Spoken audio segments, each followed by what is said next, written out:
Well, it is officially the first day of living on the road, and ironically, I am spending it at an Airbnb because the only thing I could think to do after finishing my own build after 8 months was to immediately come to Oregon and help a friend finish theirs. So we'll be up here in Grants Pass for a couple more days before heading north and continuing on our way. And right now, I'm just really trying to settle back into the rhythm of things, enjoy some quality time with a friend, and figure out what's next.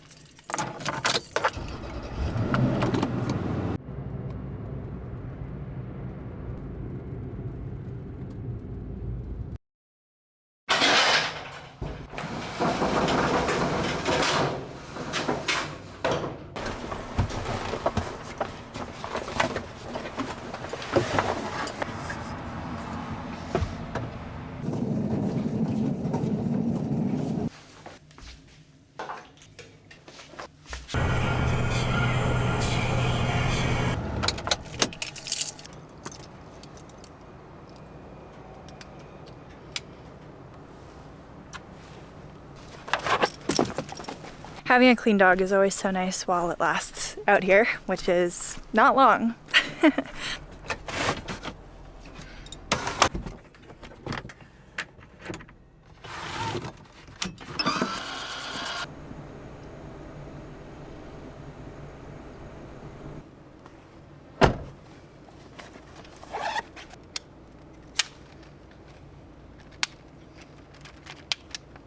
Well, it didn't even take 5 minutes for us to all get dirty and covered in Oregon dust, but it does feel so good to be back. It feels like we have a piece of ourselves back, which is so silly because this place, other than having stayed here, it means nothing to us. Like, there's no significance necessarily, but there's something about just being back in this area, being back in a site that we've camped at before, knowing where we can fill up on water, where a responsible trash dump is, our favorite grocery stores, that we have friends and community nearby.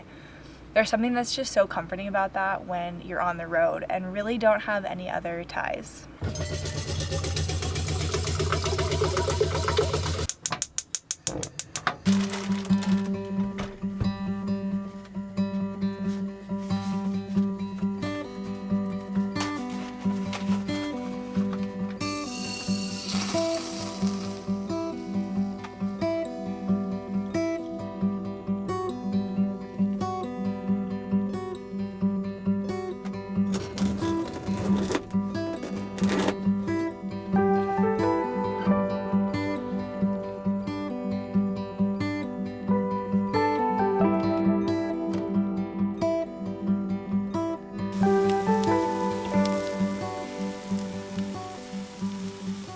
These first few days back on the road, I've really been thinking about how different this time feels compared to all the times that I've gotten back on the road in the past. And I think the reason for that is because this one feels more permanent in a way. The build is completely done, bar, things I want to do in the future. All of my stuff is either in this camper or truck or in storage, not even 20 miles away. It almost feels in a way like I am going back to college again, spreading my wings for the first time. And it's weird to feel that in my late 20s. All this messaging that's fed to us, again, to all of us, but especially as women, that your life is over when you're in your late 20s or early 30s, that you've timed out, is in such heavy contrast to the feelings that I have right now, getting back on the road for what feels like the first time again. But that said, it obviously hasn't come without sacrifice. My parents are my biggest supporters, and they're not old, but they're getting older. And I do think a lot about my grandparents, my aunts, my uncles, my parents, and how I'm choosing to be far away from them. And it's not that that's my choice, that I'm saying I want to be far away from you, so I'm gonna go and live on the road, but ultimately that's the choice that I'm making, is I'm not going to live near you, I'm going to live elsewhere.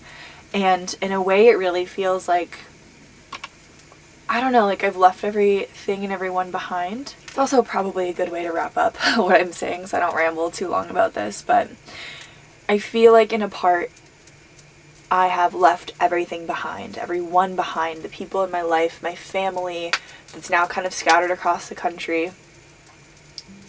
And then on the other hand, leaving that stuff behind has allowed me to join this new community, has allowed me to get back out into nature, has helped me gain so many things. So it doesn't really feel like a loss. It feels like I'm just opening myself up to possibility and people and experiences that I don't think I could have had if I had stayed in that one location.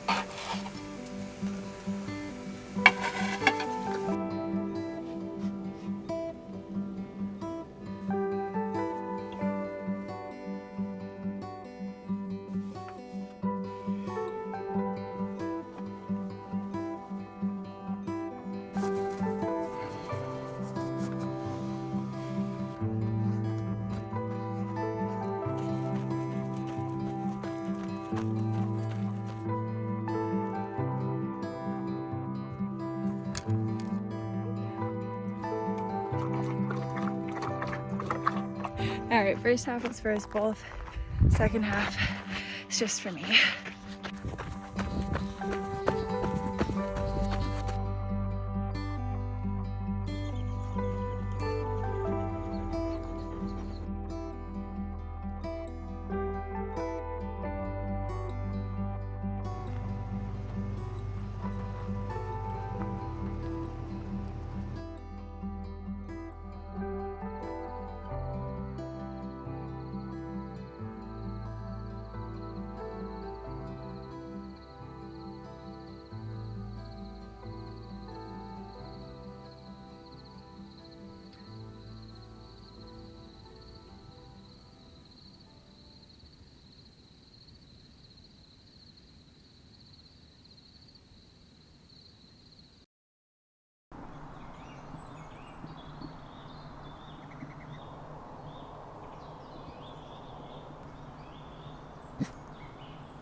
Seems like as good a morning as any to let you all in a bit more as to who I actually am.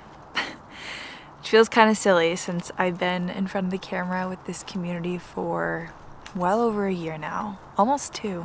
But putting this video together this week really made me think more about what I was leaving behind, what I was gaining, as I was mentioning the other day, because I don't feel like I've really lost something, but I do feel like I'm in the process of gaining something. And one of those things, or broadly, one of those things is myself. I've been very closed off, and I haven't shared my full self with very many people, which makes it hard to be my friend, let alone a partner, which you all point out all the time, how I really, really need a partner out here. But there's reasons why I don't have that and don't want that. I'm gonna move a little bit because the sun is kind of bright. Okay, much better. I've spent the last 2.5 years very intentionally alone. And that's because for so long, I found myself getting lost in other people, in things that I wasn't passionate about, in things that didn't light my fire. And in fact, I even convinced myself so many of those times that those were the things that made me happy. But in reality, I was just losing touch with who I was and who I am. The version of myself that I left behind was a girl who was in search of herself, who didn't know what she wanted, who was honestly looking at the road as a place to find that. And now, after all this time, on and off the road, building, searching, doing some inner work, I can confidently say that I know better who I am. And that is a 26, almost 27 in a couple of weeks, year-old woman who loves to be outside, who is comfortable and confident in her skin and her life decisions, who has a dog that she loves very much, who is queer, who sees the beauty in imperfection. Took long enough. And who is ready and searching for the experiences and the people, the friendships, the relationships who fill her life with joy. And I know that a few of those things in particular are going to be controversial. And I think when I really am honest about it, it's part of the reason why I haven't talked about more of who I am, is because I was scared. Because it's a vulnerable thing to do. I mean, even to one person, let alone the 27,000 of you who are on here and might watch this. There was just something about this week that felt like a fresh start. That felt like an opportunity for me to get real with myself, with all of you, and to kick off this next chapter as myself. Anyways, I hope that you all enjoyed this more introspective video. I'll see you guys next week.